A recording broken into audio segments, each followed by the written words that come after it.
In this video, we're going to explore the dashboard in more detail. I'm going to start by going to posts. Now, posts are blog titles. So this is where you'd add your blogs. So if you hover over this, you can see all posts, add new, categories, and tags. So at the moment, we have one post. So I'm going to click on all posts and then let's see what we have there. So this post is what comes by default. And if we take a look at our website, we can see that this is the post that comes by default, okay, which is right here. So what we can then do is we can either trash it or edit it. So for now, I'm just going to trash it. So now when we go to the main page and we refresh, you will notice that the post is gone. Okay, so this is where you would come if you want to add blog posts. So we go down here to media. This is where you upload all your photos. At the moment, we don't have any pictures in there, but if you do want to add some pictures to the library, all you have to do is to click add new, and then you can drop all your files in there. Okay, so let's move on to pages. These are the pages of your website. So if I come back here, you'll see that we have sample page. So now the difference between the posts and the pages is these pages are static. So these are individual static pages, but blog posts, these are dynamic in the sense that when you add a blog, you have the latest one on top and the old one right below it. So I'm going to go back here to our dashboard, click on all pages. So here we can see that this is a sample page. So what I'm going to do here is I'm going to trash this page as well, so you can see what happens on the front end. So I'm going to click on trash. And now if I refresh, you'll see that our sample page is gone. So I'm going to come back here. What you could do is you could click undo if you had trashed that page by mistake.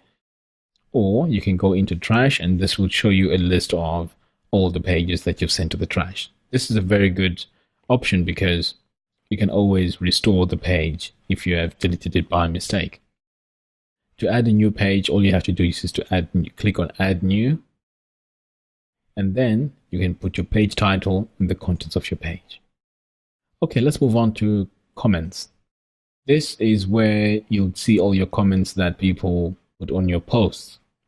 So if you had blog posts, for example here, and you had enabled comments, this is where you'd see all the comments, and then you can approve or disapprove. And that option will allow the comments to be visible on your front end of your website. Okay, so we're going to move on to appearance. This is basically the option you go to make changes to how your website looks. So if you go to themes, this is where you'll install your themes for your WordPress website. If you go to widgets, this is what appears on the side of your website. I mean, we'll go into detail in the following tutorials. But if you want to make changes to how your website looks, basically you just have to come to appearance. So we also have menus. This is where you can control the navigation menu, which will appear here. And then also the background, the website, and also the header. So we're going to come here to plugins. Plugins are applications that add functionality to your website. Again, we'll go into more detail in the upcoming tutorials. But if you want to add a new plugin, you just click on add new and then you upload the plugin. Then let's move ahead to users. So users, this is where you can assign people to edit your website.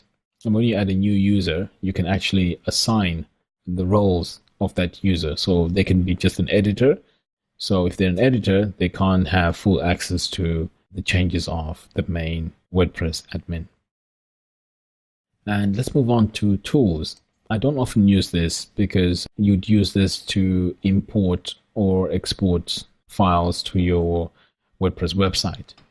And then the last option here is settings. And I know we touched a bit earlier on, but this is where you'd set up your website to look a certain way. For example, if you come here to reading, you can actually set up your website to function as a blog or to function as a website. We're also going to come here to media And again, this is where you can set up your image sizes.